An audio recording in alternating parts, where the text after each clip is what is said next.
स्वागत है आपका विनर्स एकेडमी प्रयागराज में। मैं समीर शुक्ला और आज हम लोग यूपी बोर्ड के एग्जाम में जो 10 नंबर का क्वेश्चन बन के आता है जिसका नाम है ट्रांसलेट हिंदी टू इंग्लिश, जो 10 नंबर की बात है और 10 नंबर लेके आता है। तो ऑब्वियस सी बात है, कोई भी बच्चा कोई भी स्टूडेंट इसको छोड़ना नहीं चाहता, लेकिन वो इसमें हमेशा डरता है, हमेशा इस चीज से डरता रहता है कि क्या होगा, शुरुआत में कैसे करूं, कौन से टेंस का यूज करूं, कैसे मैं लिखना शुरू करूं। ये सारे अगर डर आप दूर करना चाहते हैं तो मैंने एक वीडियो ऑलरेडी इस पर बनाया है कि ट्रांसलेट कैसे करना है, क्या उसकी ट्रिक्स है, क्या उसके रूल्स है। नहीं देखा आपने वो वीडियो तो डिस्क्रिप्शन में लिंक है, आप जरूर उसको पूरा देखें, जिससे आपको ये आइडिया मिल जाए कि हमें कैसे शुरुआत करनी है, किस तरह के टेंस में, किस तरह के सेंटेंस में किस तरह के टेंसेस यूज किए जाते हैं। ऐतिहासिक जो सेंटेंस होते हैं उनको पास्ट में रखा जाता है, सामाजिक जो सेंटेंस होते हैं वो प्रेजेंट में होते हैं। तो ऐसी कई सारी चीजें मैंने बताई हैं। वीडियो बहुत इंटरेस्टिंग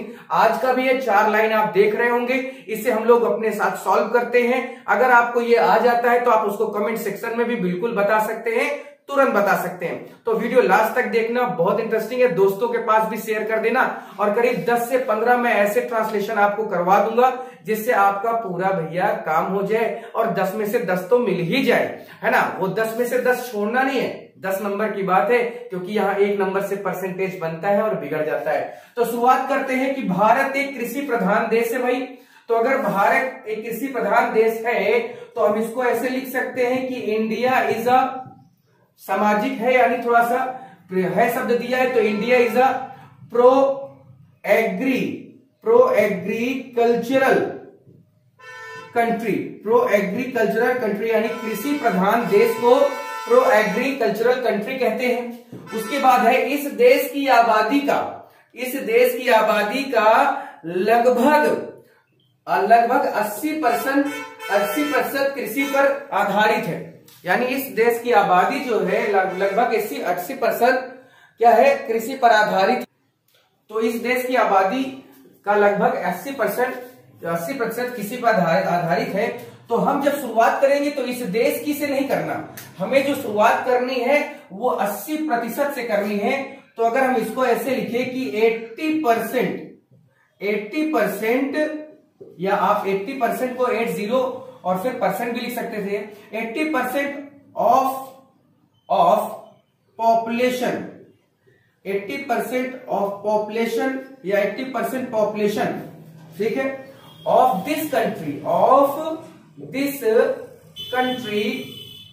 और क्योंकि ये भी सेंटेंस हमारा किस पर है, प्रेजेंट पर ही है, तो of this country is depend, आधारित होने का क्या होता है, डिपेंड। और किस पर आधारित है, तो पर के सेंस में क्या करेंगे, अपॉन का। और किस पर आधारित है भैया, कृषि पर, तो एग्रीकल्चर पर आधारित है। तो लो भैया एग्रीकल्चर,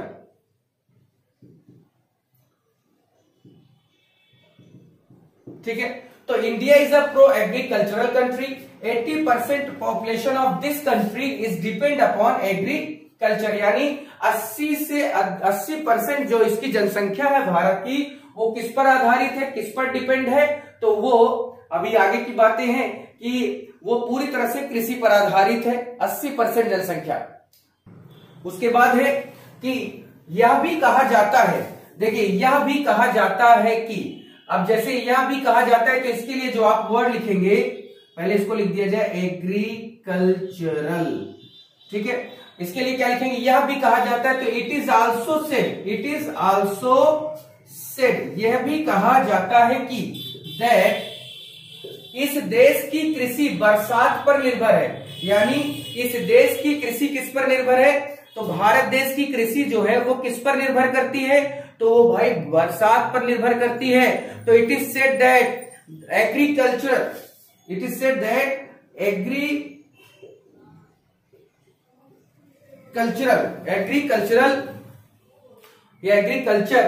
ऑफ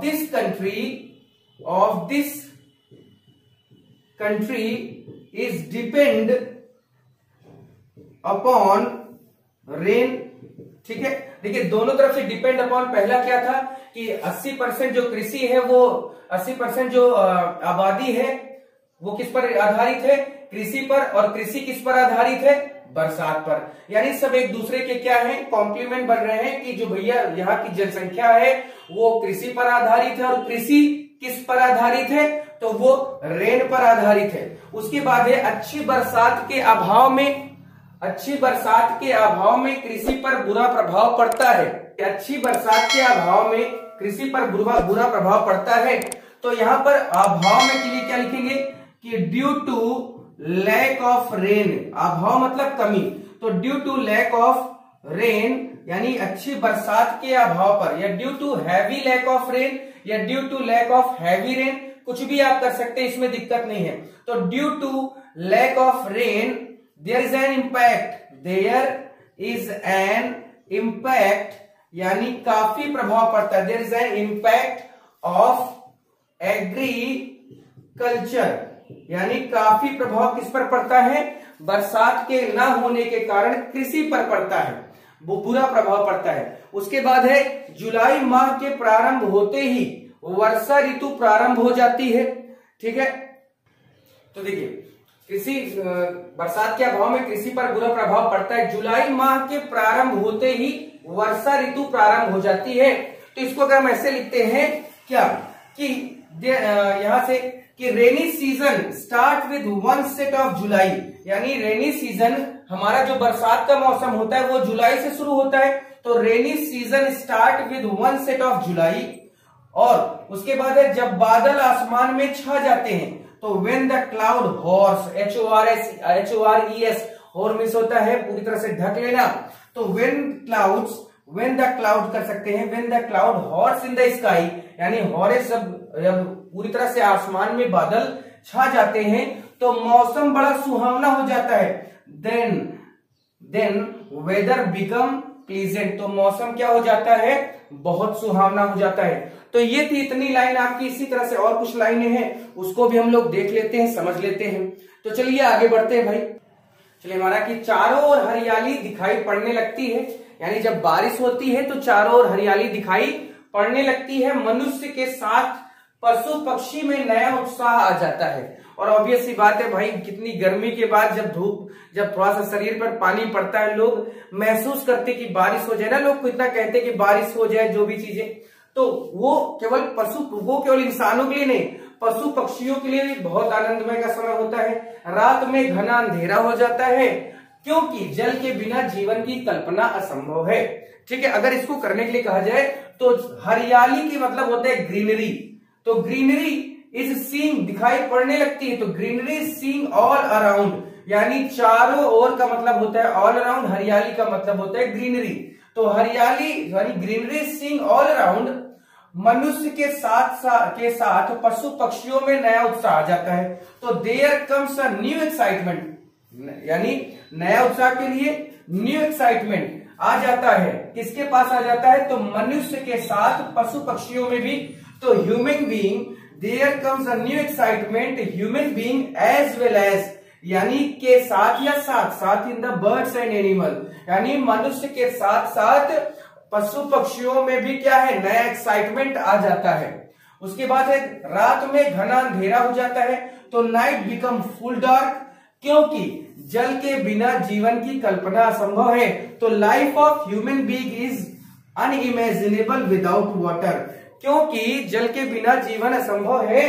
तो लाइफ ऑफ ह्यूमन बीइंग यानी मनुष्य का जो जीवन है इज अनइमेजिनेबल, यह असंभव है, विदाउट वाटर, यानी मनुष्य के जीवन की कल्पना करना भी बिना जल के क्या है?